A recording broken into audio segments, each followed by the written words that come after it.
everyone, welcome to episode 6 of Do Not Worry. I'm your host, Anthony, coming to you once again from the heart of Beirut in Jaitewe.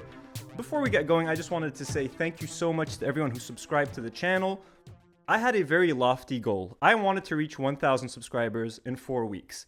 And thanks to you guys, we have made it to 1,150 subscribers as of this recording in a little bit over 4 weeks. So I honestly never thought I would actually make it to 1,000 subscribers, at least not this quickly. So thank you guys so much from the bottom of my heart. I got so much love on YouTube. I got so much love on Instagram. I got so much love on Twitter, all because of last week's episode. So sincerely, thank you so much. I don't take any of the support for granted. And I wanted to announce a new goal. I'm trying to hit 2,000 subscribers in the next 4 weeks. So we have 4 weeks to get an extra 850 subscribers. It is another lofty goal, I know, but I think we can do it. And you can start by helping right now by clicking subscribe. If you have not subscribed yet, click the like button, leave a comment. All of your engagement has been extremely helpful.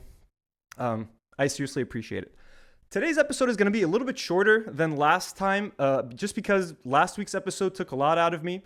And I was also prepping for a big alien special episode that was supposed to come out this week. I have chosen to push it until next week because I'm going to have a special guest co-host joining me. So we're going to rework that episode and try to come up with something fun for you guys. So this episode is going to be just a little bit shorter, but I have a lot of interesting topics to talk about, including we're going to do a live reaction to Remie Akl's new music video. I'm going to talk about the Instagram page Pervs of Lebanon, just to give my opinion on it. And speaking of pervs, I'm going to talk about the story of the time where I got a selfie with Bill Cosby, none other than Bill Cosby, when I was living in the US. It's kind of a funny story. He's an asshole in real life. So thanks again for tuning in, and let's get kicked off. So let's start with the Remie Akl video. I'm going to do a reaction, but before I get into the video, let me, share my thoughts about Remie in general. She's an extremely controversial figure. Anytime she drops a new video on Instagram, people lose their minds. You start getting all these debates on Twitter, like, is her success warranted? Are the videos shallow? Let me just tell you guys what I think. To be completely honest, I generally don't know what the fuck Remie's talking about in her videos. I usually get like the gist of it. I know the theme, but once she gets going, the abstractness of it all kind of loses me. But I really do enjoy the style. Like, for example, I love auteur directors, for example. You know what I mean? Like, for example, when Christopher Nolan makes a movie, from the first frame, you know it's a Christopher Nolan movie. Wes Anderson, as soon as his movie starts, you know it's a Wes Anderson movie. Lars von Trier. I fucking hate Lars von Trier movies, but I love the fact that Lars von Trier can exist and make his own movies, even though I don't necessarily love his style. And if you're wondering why I hate Lars von Trier, Antichrist, that's why. Fuck that movie. And if you're wondering, well, why do you hate Antichrist? I'm going to give you a series of words. Willem Dafoe, brick, erect penis, blood, Charlotte Gainsbourg, clitoris, scissors. Blech. Fuck that movie. Fuck Antichrist. But I really like it when someone has their own style. So even if Remie does something where I don't necessarily agree with the message, or I don't even understand what she's trying to say, she takes pretty big swings, and I appreciate the style. I appreciate the hard work that goes behind it. I appreciate the hustle. Now, sometimes I completely miss the point. Although, like, for example, I thought the Ba'lewa video that she had done, I thought I understood what she tried to say, but then all these think pieces and stuff sort of came out. I'm not going to try to overanalyze anything. I'm just going to watch the video, try to figure it out. But I'm a fan. I'm a fan of Remie. I know she's controversial. I know a lot of people say she's style over substance. Anyways, I've talked too much. Let me get ready to watch this video. As a quick heads up, if you're watching on YouTube or if you're listening to the audio version of the podcast, I might have to play around with the footage, either doctor the visuals or change the audio ever so slightly just so that I don't get like a copyright strike on YouTube or even on Instagram. So if it looks different to you, that's why. I'm going to be watching the regular unedited version, but in case you see some weirdness or some weird edits, that's why. Okay, and let us begin. هذه يد جهة القلب ترتفع ترتفع ترتفع عاليا في الهواء. Okay. وهي فوق تأتي يد جهة العقل تعطيها سكين فتهبط. This is very much a Remie Akl video already. Okay. هكذا. All right. فينزف. A heart. فيتوقف القلب عن الخفقان.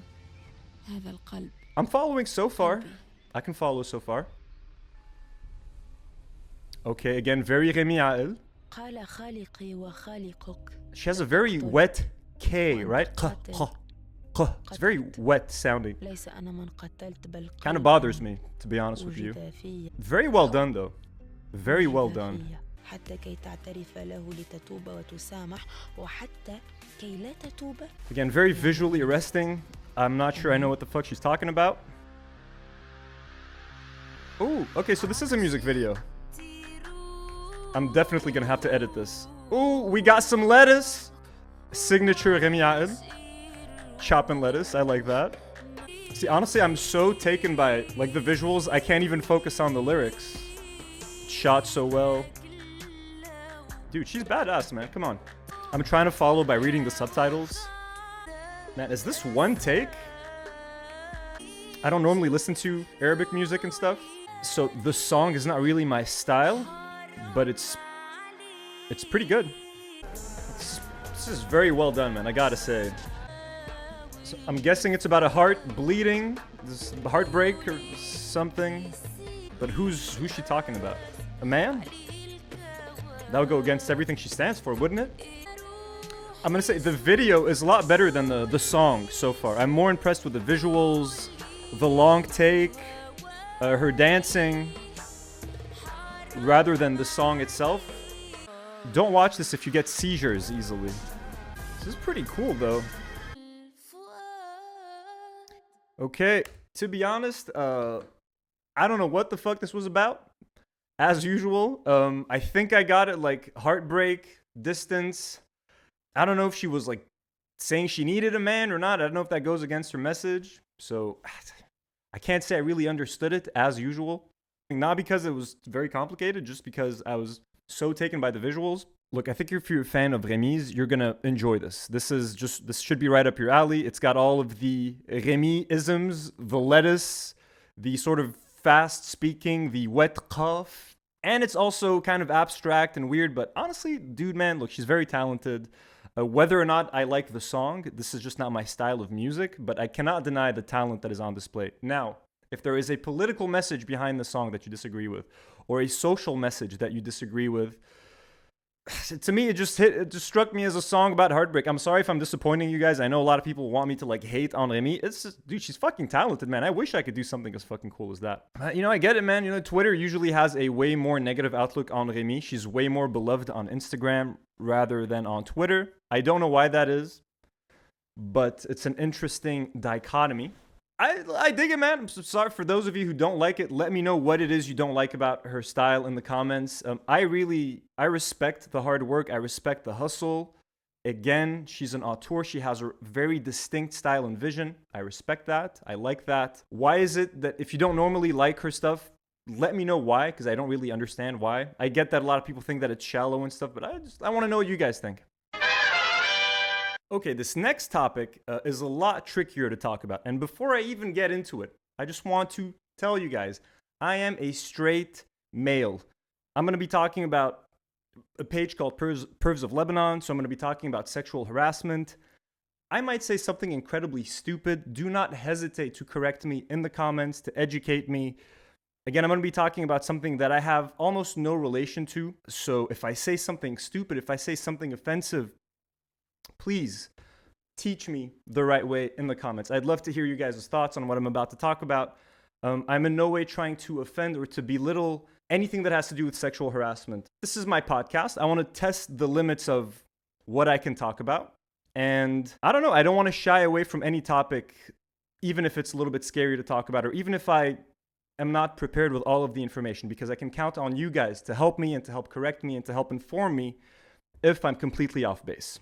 And just as a heads up, I'm not trying to discredit Pervs of Lebanon because there's like an accusation of me that's like gonna surface or anything. I've been a good boy. I've always been a good boy. I ain't worried about that. So that ain't the case. With that said, there is a page on Instagram called Pervs of Lebanon. It was established, I'm guessing, a few months ago. And what they do is they expose like sexual harassers, potential rapists, people with a sketchy past who have done something horrible to someone, and they expose them on Instagram. Now, do I think that that is a good solution or a bad solution, this is what we're kind of going to talk about because it's a complicated issue. It's not black or white.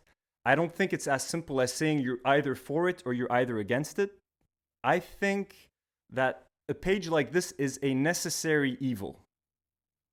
And I think that unfortunately, it is an indictment on the Lebanese government, and it is an indictment on the Lebanese justice system that we even need a page like that to exist. Because if we were in a normal country where women's or even men's reports of sexual assault were taken seriously, people would not need to turn to Instagram. So on one end, I completely understand. We live in Lebanon. We're in the Middle East.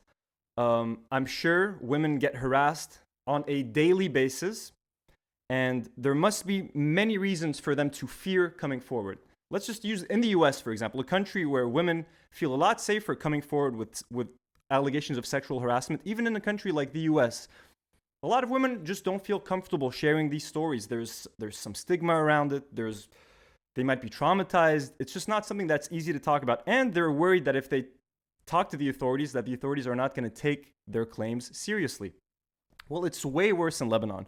The social stigma is so much worse. The way we think about women and the way we objectify women and they need to be pure or whatever, completely backwards and archaic. But that's kind of how it is here. So already, if you're a woman and you get sexually harassed, I don't even feel like you want to bring that up with anyone you know or with your family. Secondly, I feel that if you even if you go to the authorities, they're going to ask all the wrong questions and they're going to victim shame the women. What were you wearing? Were you drinking? Etc., etc. Types of questions that you should not be asking someone. I feel like this is what our Lebanese police would do. So you're completely discouraging people from going to the traditional routes and trying to get justice in the correct way. So where does that leave us? That brings a page like Pervs of Lebanon, who are doing the work that honestly police should be doing. So in that sense, I think this page is important because it gives a voice to the voiceless. It highlights people, dangerous people in our society that we need to be wary of, that we need to know about. So I can't argue why this page exists. I understand why it exists. Because our government is not present and because we have no law enforcement present to take care of these things. So what are people supposed to do? They turn to a page like Pervs of Lebanon. But in my opinion, it should be a temporary solution. This cannot be the way we condemn and we catch harassers. And I'm sure whoever runs the page knows that. This can't be how we do things forever because let's face it, the Lebanese government and Lebanon in general as a country is only getting worse. All public services are going to get worse. So eventually, are we going to have Instagram pages for police work? Are we going to have Instagram pages? I don't know. I don't know how far it's going to go. Secondly, my main fear and my main concern with a page like Pervs of Lebanon is the power that we're seemingly giving. Look, I don't even know who runs this account. If it's one person, if it's two people, if it's three people. Let's say it's one person. If I've learned anything as a Lebanese person is that everyone is corruptible and power corrupts people. Do we want to give so much power, the power to ruin someone's lives? And here, by the way, I'm not here to defend any of the accused rapists on the page. Fuck them. And I don't want this video to be used as like an anti-Pervs of Lebanon video or me defending any of the perverts on there. Fuck no. I don't want nothing to do with y'all. I'm just talking sort of big picture. Do we want to give so much power to some unknown person who might... What if a friend of that person gets accused of sexual harassment? Do we trust the person who's running that account to accuse the person? What if the person who's running the account really doesn't like gets accused of sexual harassment? Does that make the person running the account more likely to accuse that person? Do we think that openly exposing these people on Instagram, sometimes some of these people have children, they have wives, they have, people in their families. Should a kid be at school and have one of their friends walk up to them and be like, hey, your dad's a rapist? Whoa, what the fuck? Yeah, I saw it on Instagram. I don't think that's the way we want to go about it. But again, I understand why we're in this position. Pervs of Lebanon would not exist if there wasn't a vacancy left by the government. So I get it. But is it the right thing to do? And I also think there's some I get some, like, it seems like whoever's running the page tends to do some slightly immature things. Like, for example, I was looking through one of the accusations, and it's some guy who's sending a bunch of creepy DMs. The accused person's brother then reaches out to Pervs of Lebanon and says, hey, my brother was hacked. Obviously, it's bullshit. But then Pervs of Lebanon, like, kind of makes fun of the guy's brother. I don't think that's necessary. Go after the guy. Don't go after the guy's brother. And you shouldn't be making jokes. You shouldn't be making memes out of the stuff. Like, it's bad enough that we need an Instagram page to do this stuff. Try to avoid being comedic. Try to avoid being snarky. Try to avoid being funny, because this is a serious situation. And you're ruining people's lives. People who have done horrible things and who maybe deserve to have their lives ruined. But don't take joy in it. And I also find it weird that like there are some people accused of like legit physical harassment and like rape and stuff, but you're lumping in people who send a bunch of creepy direct messages. And again, I'm not trying to defend anything that they do, but there is a difference between rape, physical sexual harassment, and sending someone a horribly distasteful DM. And now I know it starts with a DM, and maybe that person could take it further and it could lead to physical harassment. I know, I'm not arguing that fact. I'm just trying to put all my ideas out there. What I'm trying to say is that I don't have a simple answer. I can't sit here and tell you that Pervs of Lebanon is a good thing or a bad thing. I think they do a lot of good, and unfortunately we need them right now. But I also think it should be a temporary solution while we try to work on something better behind the scenes. Like, I would hope that whoever's running that page is working on a more long-term solution. From a guy who was uneducated on the subject, what makes sense to me is to maybe form some kind of NGO, some kind of association that trains Lebanese police officers on how to handle cases of sexual harassment. If a lady walks into a police office and wants to report something, teach them what to ask, what not to ask, how to treat these women with respect and make them feel comfortable and make them feel safe in sharing their stories. That way we can encourage people to follow the legal and the, more open way of trying to get justice. Is that very optimistic of me and naive? Probably. And again, I'm not defending any of the creeps on that page. I'm just trying to have a discussion. I would love to hear what you guys think. Please leave your comments. What do you think about Pervs of Lebanon as a page? Do you think there's something they could do better? Do you think... Honestly, it's like it's a vigilante page. It's like a superhero just on Instagram, And while I sell comic books, I got comic book tattoos all over me. No one loves a superhero more than me, and no one likes a vigilante more than me. But this is real life, and there are real consequences. So I'm just always afraid in giving someone so much absolute power. And I don't know. I'd love to hear what you guys think, honestly.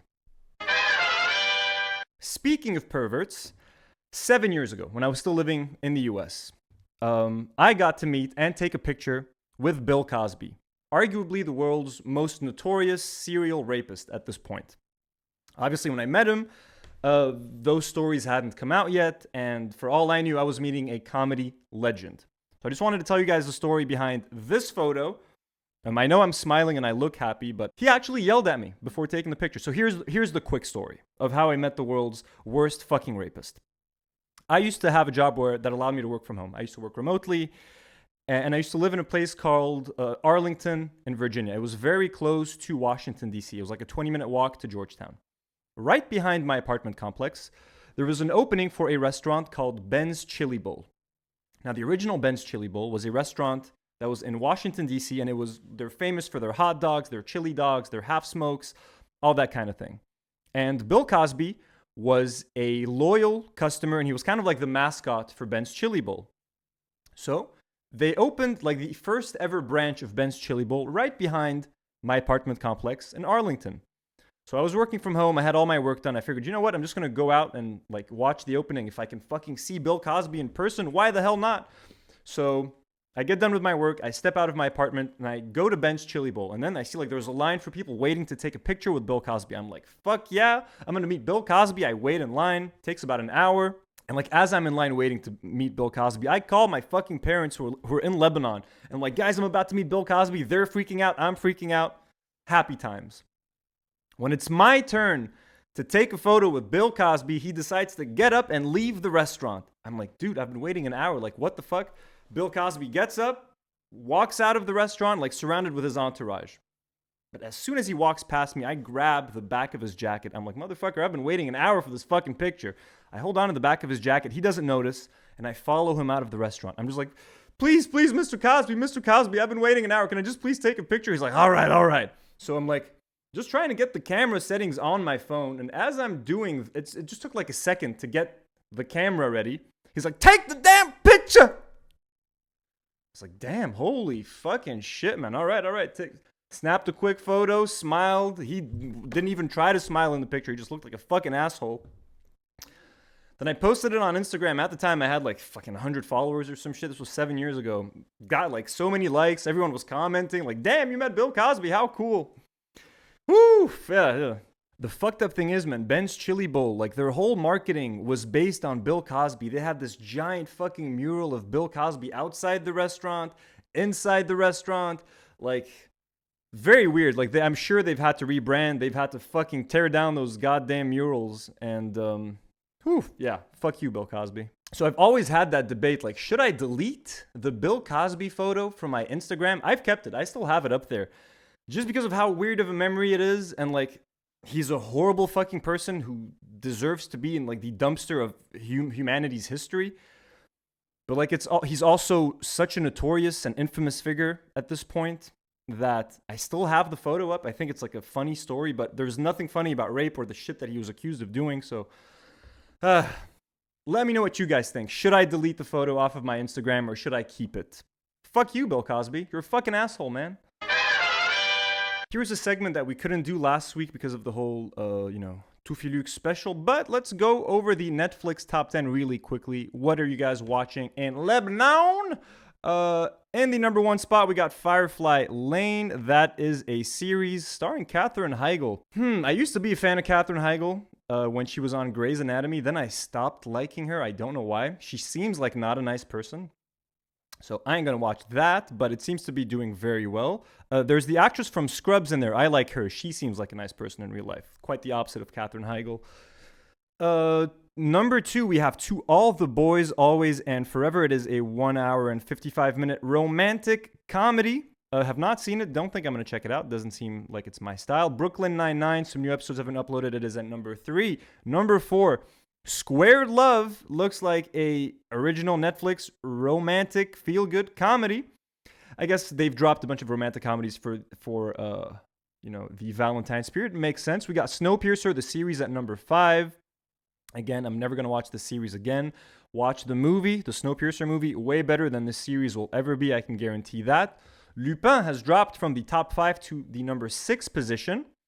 Still in the top 10, though. Very popular show. I would not be surprised to see a second season. Number 7, Red Dot. What is that? That looks to be a psychological thriller. It's an original Netflix film. I have no idea. I don't know shit about it, to be completely honest with you. It's a Swedish movie. Okay, Swedish film. I don't know. Looks interesting. Number 8, News of the World. I did not know this was going to be a Netflix movie. So this is a Western. This is, I think, the first Western starring Tom Hanks, and it is directed by Paul Greengrass. Yo, I'm going to watch this shit tonight, yo. So at number 8, News of the World. Let's double it up. This is also my Netflix recommendation for you guys. I haven't seen it, but it's Tom Hanks, Western. All right, I'm fucking excited. I love Westerns. One of my favorite genres. So number 8, News of the World. That's some good news. All right, I got something to do, man. Number 9, we got Bridgerton. Ooh, big drop for Bridgerton. Dropped out of the top 5 and is almost out of the top 10. It's having a hard time competing with all this romantic comedy stuff coming out. And at number 10, Crime Scene. It is a true crime docuseries. It talks about the vanishing at the Cecil Hotel. All Netflix is killing it with all these true crime documentaries. A couple weeks back, I recommended you guys check out Night Stalker. Here's another one at number 10. So that's the Netflix top 10. My recommendation, check out News of the World. That is what I'm going to be watching tonight. But I got to say, I'm very proud of you guys because Friends has not been in the top 10 for like 2-3 weeks now. That's pretty fucking impressive, all right? Friends was always in the top 10 when I started doing these top 10s. So, it is nice to see you guys watching something other than a 20-year-old sitcom, I have to say. Guys, thank you so much for watching episode 6 of Do Not Worry. like this video, leave a comment. I'd love to know what you guys think. I know we talked about a lot of sort of weird things this week, so I'd love to hear what you guys think about that stuff. Leave your opinions in the comment section below. If you want to listen to the audio version of this podcast, I have all the links for Spotify, Google Podcasts, Anghami, Deezer, all that stuff in the description below. Subscribe to the channel if you have not yet. We're trying to hit 2,000 subscribers in the next 4 weeks. Become a do not warrior. Sorry, I had to come up with a name for you guys. I know it's a little bit cheesy, but I think Do Not Warrior is pretty badass, if you ask me. Tune in next week for a very special alien episode with a special guest co-host. It's going to be a lot of fun. We're going to be talking about a lot of weird shit, some scary shit, to be honest with you guys. If you believe in aliens, I think you're going to have a good time. If you don't believe in aliens, I'm going to try to convert you by the end of next week's episode. Have a good night, everybody, and as usual, do not worry. Do not worry.